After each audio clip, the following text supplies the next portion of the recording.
Our community development block grant, we have a resolution.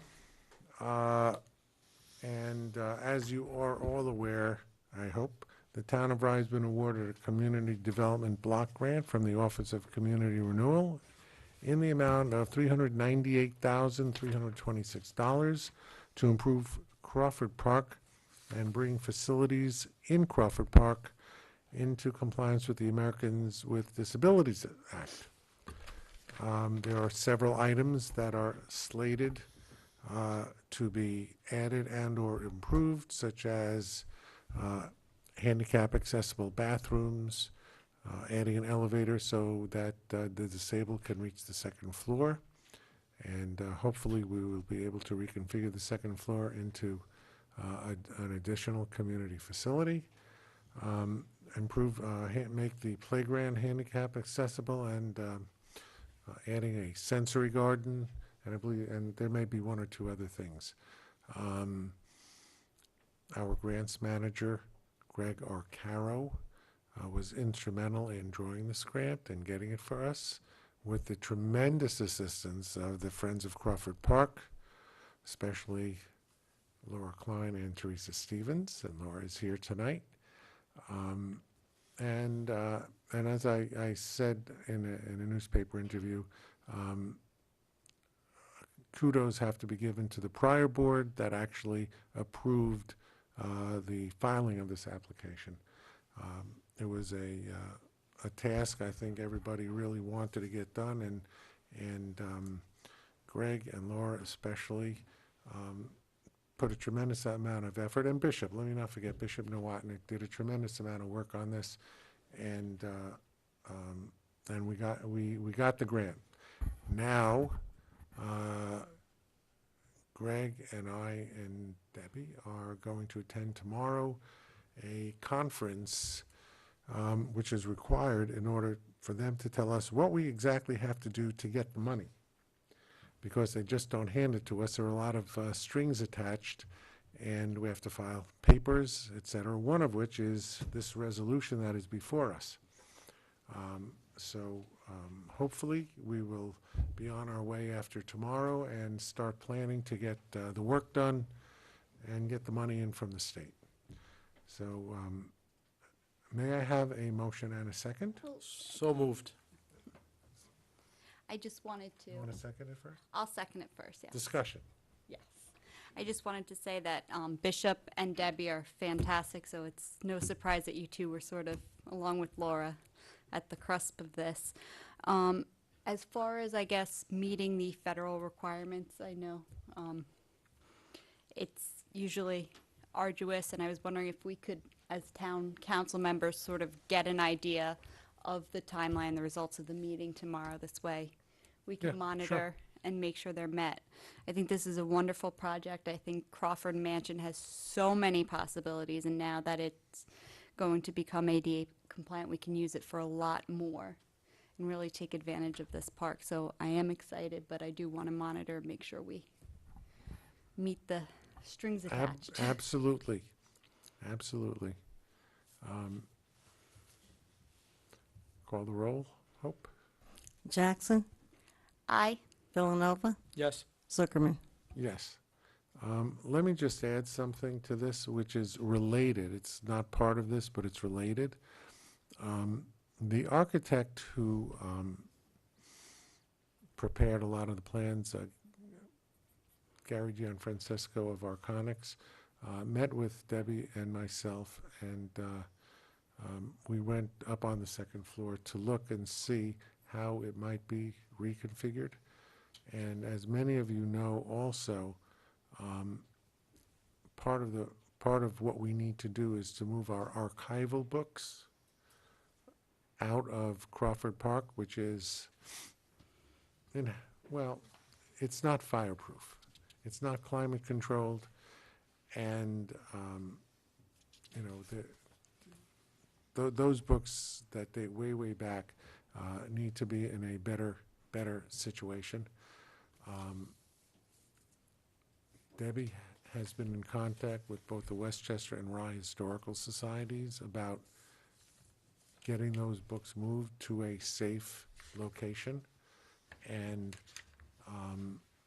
luckily, we have an index of the books, what all the books contain, and virtually all of the records are on microfilm, thanks in large part to our current receiver of taxes, Nick Mecca, who did this work when he was working in the clerk's office and is, I guess, our archival specialist. And thank you, Nick. And hopefully we're going to get these. With all those books, Nick knows what's in each one of them. So that's Off amazing. the top of his head. Right. So that's an adjunct project to getting the mansion in shape as hopefully as a community center. So I just wanted to mention that because the projects work together. And I, like I said, I hate to beat a dead horse, but just seeing what the county is going through, and I know it's a completely different situation with meeting the requirements under the CBDG fund, I wanted to know if it's possible for every few months to sort of get an update as to where we are with that. This way we can make sure that we're doing our due diligence to meet that. Absolutely. And I just wanted to make that suggestion as well. Absolutely. The council will be kept fully informed of everything. Yes. All the papers that have to be filed. And if any signatures are missing, we're going to get yours on it. That's all.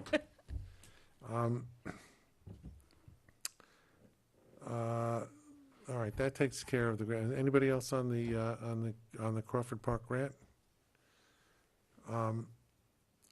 Crawford Park policy, a review. Debbie, we were talking about this. We're talking about specifically the date policy. Yes, that's right. You want to go over, or just touch on that for us? What page, Deb?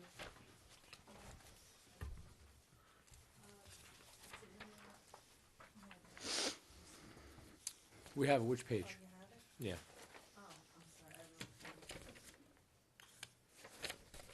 I don't know that there is anything in the packet on the policy written down. Oh, I'm sorry, go ahead. So currently, the policy, as I understand it, is we do not take a reservation farther in the future than 1 year. The issue arises when there are large life cycle events for which people often plan farther in advance than a year. For example, a wedding, and other kinds of life cycle events, quinceañeras and the like. And we have currently a bride who would like to reserve for Memorial Day 2017. We can't accept that.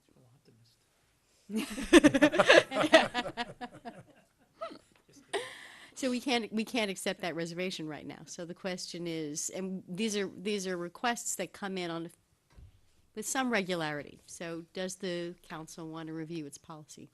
Well, I think part of the concern and the I guess the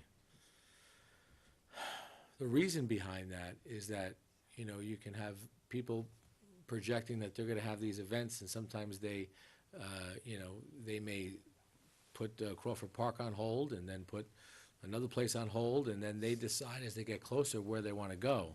So it's not fair to the town of Rye, and it's not fair to the town of Rye residents that may not have use of the park or the facilities because someone forecasted a year in advance.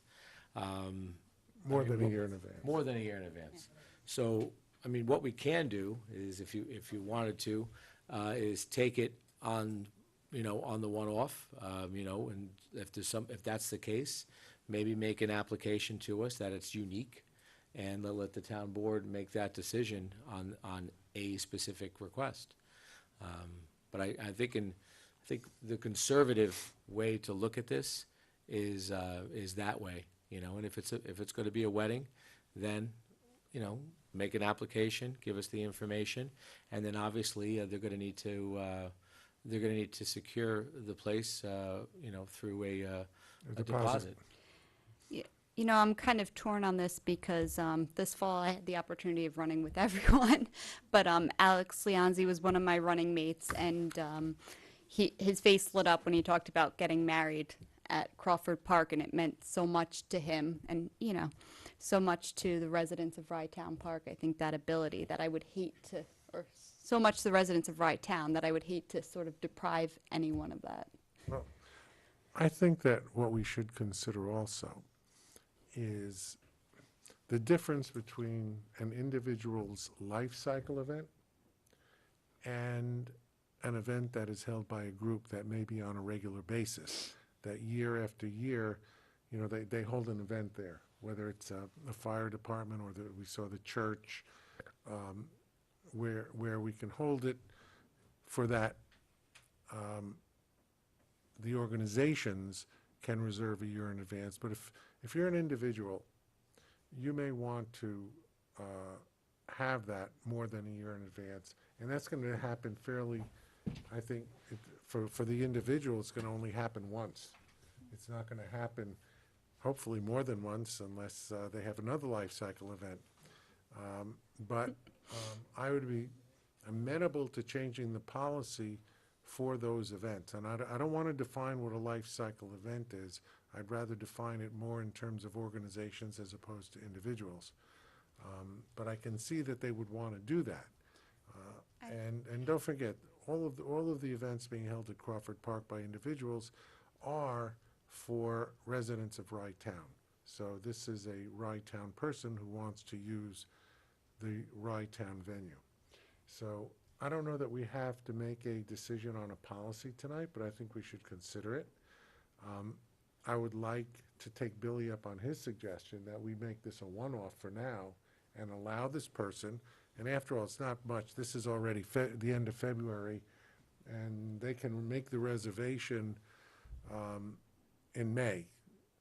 So it's only 3 months away to get the, to get to the official, the 1-year deadline. So I don't have a problem with that, and I think Billy's suggestion is a really good one, to let these people put a deposit down now and book it. And I think we should have, if we are going to have a policy going forward, we should have in our cancellation policy that if they book more than 1 year in advance and cancel, then they don't get their full deposit back. I agree. Something like that. Because it would put some pressure on other groups or individuals that want to abide by the year I agree deadline. with the refund policy, sort of the Yeah, carrot and stick yeah. model. And I think as we talk about making these improvements to Crawford Mansion, I feel that we're going to get a lot more requests for different important events, weddings, Yeah. quinceañeros, Since, bat since, mitzvahs, since we're talking confirmations. about that, though, we also need to be very mindful about the park. And this is gonna need to be a discussion it's gonna have to be very organic as we do renovations to Crawford Park Mansion. Just about 8 years ago, when the tone of the board changed, very, with Bishop's leadership, we were very focused on trying to run as lean as we could and to be very mindful of operating revenue as well as expense. And it was great to see the expense come in, but see the revenue come in, but the expense was not only what it cost to run the park, but it was also the impact on the park itself and the impact on the neighborhood. Well, I guess, And so the focus we always need to have that good balance. It's good to have the events at the park, but we can't lose focus that it is a passive park, that we need to focus on the maintenance as well. So with every action, there has to be an equal action when it comes to maintenance, both short-term and long-term. So I just want everybody to be mindful of that and keep that in the forefront. We don't want to turn it into a catering hall, either. It's a park. Actually, I think that would violate the terms of the will to turn it into a catering hall. It's supposed to be for park purposes. And we have to, Billy's absolutely right. We have to be mindful of the intent and purpose of the park. Okay, so Debbie, I think, I just want to clarify When you're talking about, they make an application and you approve it on a one-off, are you saying that you would like the gentleman from the Knights of Columbus, you'd like them to come to the council to present and then you approve, or should this just be an administrative? Well, we Action. recently had a wedding that made application to us. I forgot how long ago was that, Bishop? What- Last quarter of 2015. And that was because You the know? wedding was so large. Yeah. It fell under the new special event policy. Correct.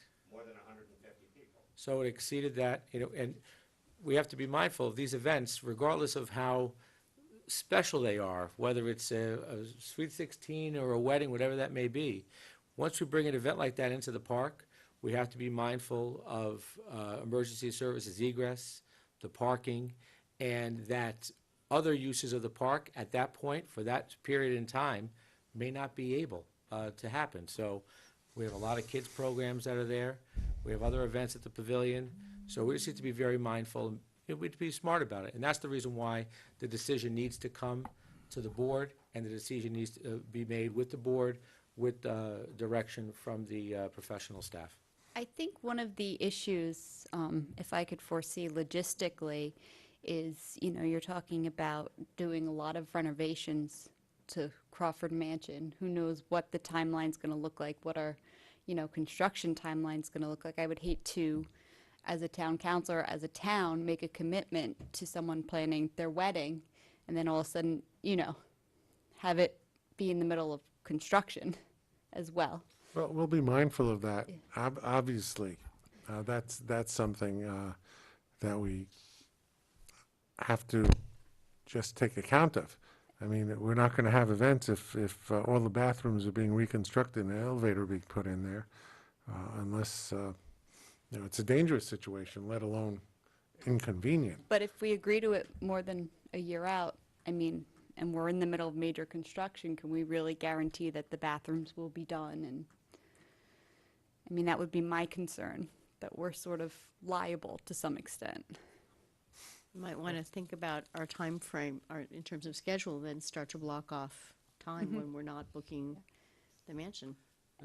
And then also the fields, too. You're talking about Memorial Day weekend, a lot of the little leagues and everything kick off, and hopefully they'll be using those fields. I don't think that the construction that we're contemplating right now would affect the fields. Future construction No, but might. I'm saying parking, Yeah. logistics of getting in and out, because it's a one way in, one way out, Well, I think that all those have to be taken into account, and I think that, Greg, knowing what you know, what do you think the timeline for this construction would be? I would think the earliest would be fall. Fall of 16, and how long do you think this would take? I'll defer to our comments, but 6 months? Easy, Bishop? So we're looking at possibly being under construction in Memorial Day of 17. All right, Unless you break it up into having different projects, and then you do the ramps one week, and then you take break, and, you can. well, I don't think that the ramps are not gonna be really extensive, I don't think. The, Like one chunk, and then you take a break, and then, that's just a. the thing that's going to take up the most time is constructing the elevator and the bathrooms. And how, I'm so sorry, I keep coming back to No, just these are good additional these are good question. questions. Obviously, there's a historical element to Crawford Mansion. How is the elevator going to impact that? Is it still going to be a historical? Well, this is an ongoing discussion that we've had time and time again, and unfortunately, if you want to use the second floor of Crawford Park, you have no option, okay? So there has to be a balance of, the accessibility to the second floor. And before we go into any construction, we need to have a better understanding of what we think the use is going to be. And that's one of the reasons why we didn't pull a trigger in the past on putting a secondary means of egress just to put it. Why would the town of Rye spend the taxpayers' money on a project for something that we don't know what it's going to be? So the clear focus has to be what's best for the town of Rye residents as a whole. As far as the Crawford Park Mansion and the aesthetics of it, the historical value, you know, the one thing that I'm pretty confident is that, you know, the Crawford family, you know, in their gift to the town of Rye, they would want to make sure that, you know, the place is maintained and kept in a manner that all of the town of Rye can use it. So if there's a way that we can modify the second floor to make it so we can have special events, classes, anything for the community as a whole, that's what the focus is going to be. And, you know, I'm sure that we'll be able to discuss this in greater detail. But obviously, the first step is going to be this great meeting tomorrow with Debbie and the supervisor, and make sure that we go forward full steam ahead and get this done. Thanks. Billy, what you're saying is absolutely correct, and I have been in touch with the heirs of Edna Crawford and discussed, both on telephone and email, what our general plans were, and the eldest granddaughter has conveyed that they are very much in favor of what we are doing, and are very supportive. I told her that she would be kept in the loop, and she actually may be by here at the beginning of March, and we will meet at the mansion and discuss with her. Awesome. So we are on our way with that. But you're absolutely correct. The one thing that we need to keep in mind is the maintaining the integrity of the mansion and the uses for which we're going to put it. So the next item is a discussion of reconditioning the archival books. Tommy Nardi has taken the lead in this, and he'd like to, we have it in the budget to condition books, and we'd like to do that. This again goes along with our archival program. Debbie and I yesterday were at the Association of Towns meeting in New York City, and it was very educational in a lot of respects. There were many booths. We have a lot of material we brought back, goodie bags, not too much goodie, but a lot of books. One of the booths, and I spoke to Tommy today when he called me to say he wouldn't be able to make the meeting, is from a group that specializes in archival restoration and preservation. And they do it, I think, very high class, and I'm going to give this to Tom so that he can contact them directly and compare what they do with the person that we're already working with. I'm not sure if the books are just being restitched, recovered, or the pages are actually being preserved. And I'll leave it up to Tommy to talk to them, because he knows what the gentleman was doing, and I will be giving this information to him, which I brought with me. The other members can take a look at it after the meeting. So we'll pass on that until Tommy has a chance to look into it. Reports. I see Denise has left. I think she already gave her assessor's report. Very good. Or is that her bag there? I'm not sure. It's our bag. Okay. Okay, we'll skip the assessor. Do we have any other report on Crawford Park? Yes, I did. You want me to go up to the podium? No, you can do it from there. Okay. Let's see. There were heating issues in Crawford Park since the last meeting. There was inconsistent heating among the rooms.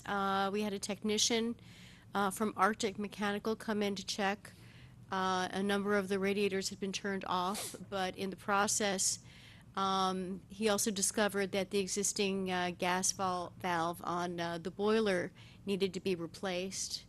That was done last week, and a sheet metal deflector shield was fabricated and installed to protect the next valve from dripping water, which is what contributed to the last one going bad, apparently. Curbs. After each snowstorm, there has been progressive damage to the curbs on the drive coming up the hill. When people go sledding, they often pull off to the side. They pull up the road off to the side, and they basically take out the curbs. And I think the snowplows don't do that any favor either. So they're pretty much cracked all the way up and down. So that's something that the council may want to consider addressing at some point. Alarms. On our site visit last week, we realized that the fire, smoke, and burglar alarms were not working.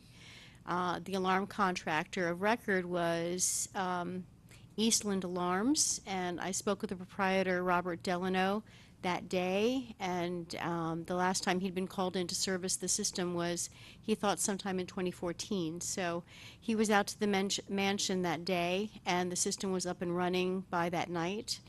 And it was, however, it wasn't connected to the central monitoring station because the telephone line had been taken out. So we, he brought a radio hookup the next day, so we're now back connected to Central Station as well. So there are fire poles, fire detectors, there are some smoke detectors, burglar alarm.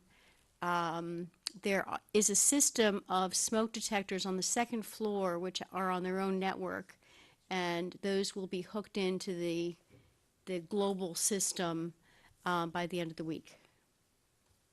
Events. There were 5 special events at the mansion over the last month, or since January. 2 baby showers, a party. The Friends of Crawford Park met there. The Village Singers had a rehearsal. The Old Timers Club met there twice. Upcoming shows, there'll be music in the mansion on Saturday, March 5th, and which is Julie Carbalas Band, and CD release party, which was rescheduled from the blizzard. And on Sunday, March 20th at 3 p.m., an afternoon of opera and American classics. When is that? Sunday, March 20th. Sounds good. Gary's an My opera kind of fan. That's it. That's the report. Thanks, Deb. Deb, I just have a quick question about the pipe, the heating, I guess, issues there. It kind of caught my ear because, with the cold weather we've been having, pipes freezing, obviously, in an older building like that. We're all set with heating. Each room is equally heated, and we're not going to have any burst pipes or... Excellent question. We get a report every night from George Hogbrun, Okay. which, if you notice, always mentions whether the heat is working in the mansion. Yeah. But I haven't asked the question, is each room heated evenly? And I will. I mean, I'm just thinking it's an old building. I want to make sure that we're not going to have any. Although if it survived last winter, I think it can survive anything.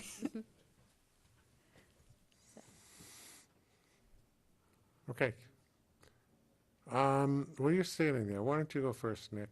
And your report has been submitted. Do you have something you would like to add for us? Just a few minutes, Mr. Supervisor. Members of the council, Nicholas Mecca, receiver of taxes.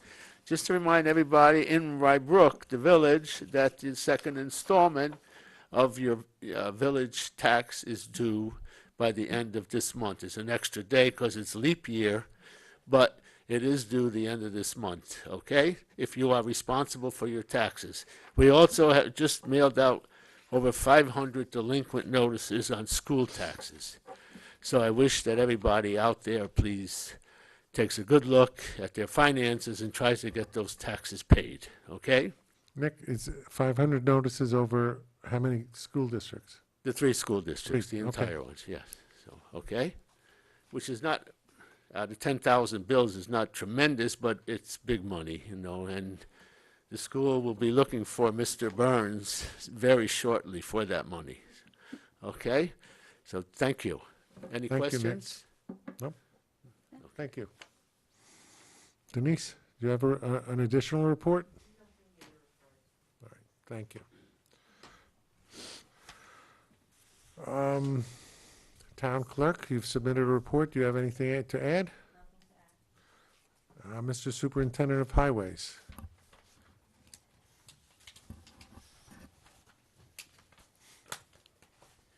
You've all seen the report. Any questions on the report? I'm just glad that we finally got the Crawford Park, the Otter Creek project on its way. Thank you very much. Good. Any questions questions from on the the report? council? My, sort of, the Hillside Avenue Bridge. In conversations I've had with the Village of Mamaroneck at this point, they are not ready to undertake any discussions or anything with the project. The bridge is operational. It has not been cited for any defects or any problems right now. We just have the sidewalks closed for the problem that had occurred a few years ago, Yeah. and it's still in the same condition.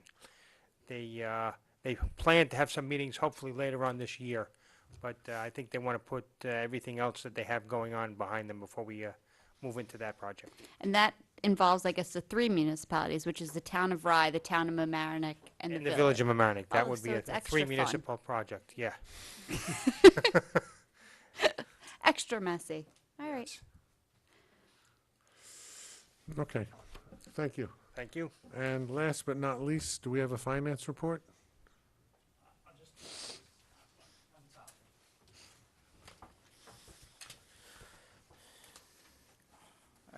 Dave Burns, Town Controller. I just wanted to, the report that was provided you today with the tax receivable summary. On the last page, there are still 11 properties that the town attorney is working on, and that are, I refer to as the class of 15. That's the in-rem class of 15. There was 28 in total when it started. As of July 31st, now we're down to 11, and that is in the last page. And the total taxes, including interest and penalties outstanding on those properties, is $529,000. And I'll defer to Town Attorney Noto to talk about some of those properties. You want to talk about any of them? We're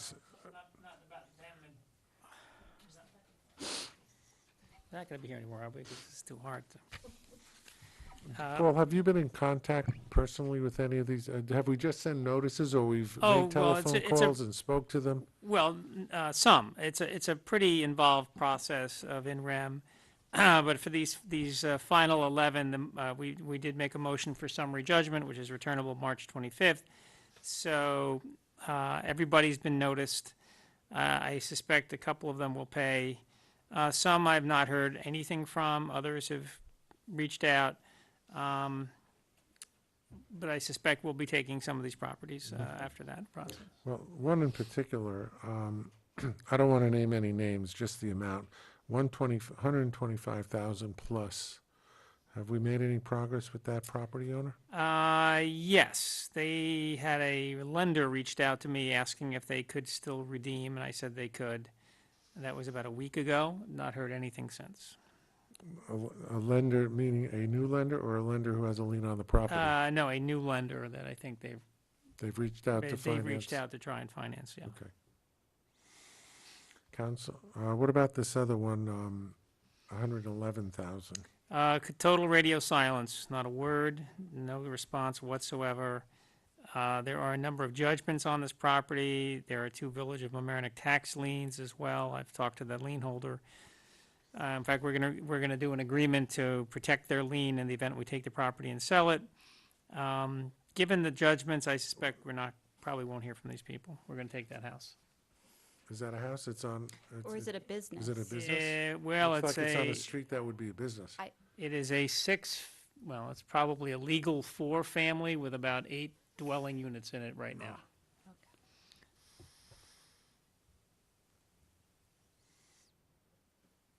All right. That's all for me. Comments of council persons? Other than what you've already said? Anybody have anything? Okay, Just to follow up on the stormwater reconnaissance program that we are working on with the Westchester County. I spoke with the engineer who is preparing their report and their packet for the IMA. And there's some really good information that's coming forward. And they're going to propose to do some core samplings behind the school to see if there's actually some good rock underneath. And if that's the case, part of the problem of the flooding may be just that the soil is compacted so tight that it's not allowing for the water to move, which would be a good thing. So by the end of this month, we should have that report, and then the preliminary IMAs in place to go forward with that agreement and that project. That's all I have to report. Lindsay? Nope, that's all. That's all? I think, are we going to?